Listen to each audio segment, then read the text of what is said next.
The first video in this series introduced the concept of deep equality, a strengths-based approach to diversity that focuses on the strategies people use to successfully navigate difference in everyday life.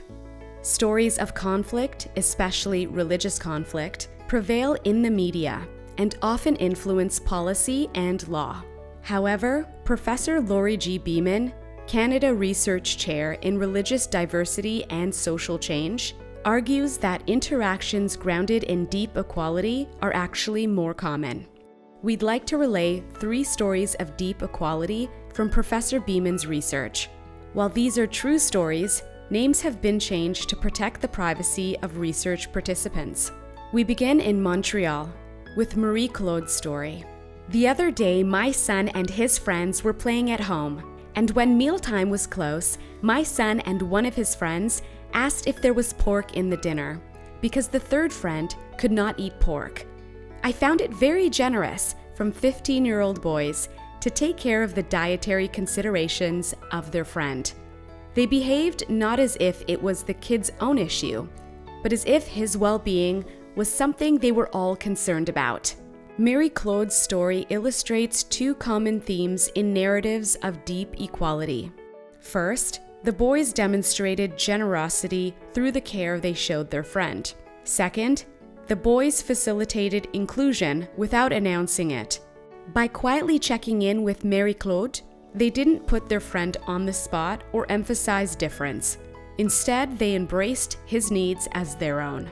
Next, Alina's story takes us to Newfoundland. I remember the incident of my neighbor, who happened to be a retired man, very well-educated man, and he did not believe in any religion. But anyways, he was so kind to me. One day, he asked me, "Do you know the direction of the Qibla? I know you are performing daily prayers, but I'm just curious as to, whether you're praying in the right direction." So the next morning when I woke up, there was a picnic table in our common front yard. I saw an arrow on that picnic table, showing me the direction of the Qibla. It was friendly, full of humor, and, it was beautiful. Alina's story highlights the theme of agonistic respect. Alina's non-religious neighbor suspended his own rightness to support Alina in her religious practice.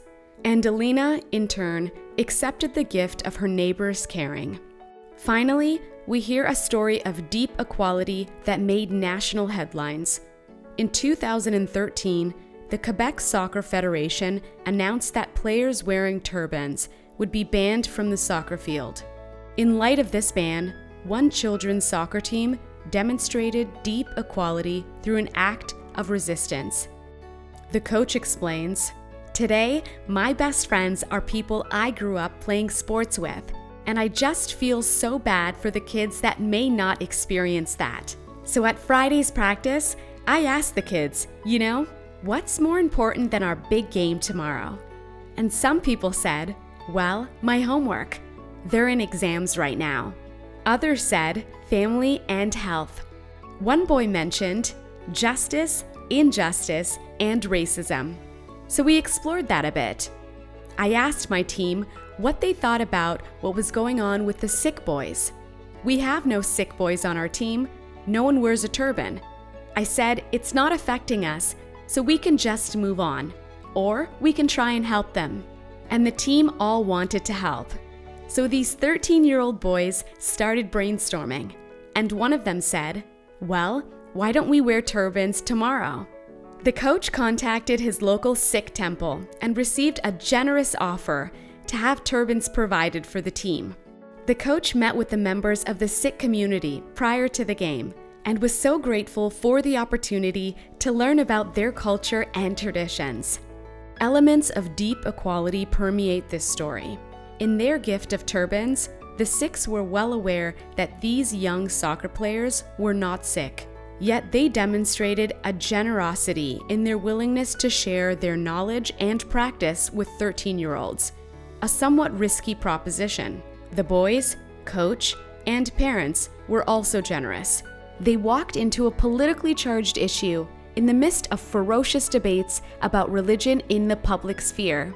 Their act of resistance created space for similarity across difference. Moments of deep equality happen every day.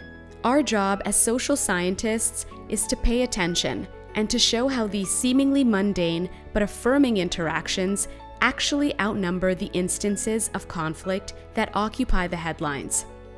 Deep equality is found in the values of respect, caring, and cooperation, as well as humor and neighborliness. Religious difference is only a starting point for us to think about where deep equality can take us. Highlighting stories of diverse people finding common ground in the everyday will help us to shift away from shallow concepts like tolerance and accommodation, which enforce hierarchies between the tolerating and the tolerated. By uncovering, exploring, and retelling the stories of the successful negotiation of difference, it is possible to reshape a collective social vision in which deep equality can flourish.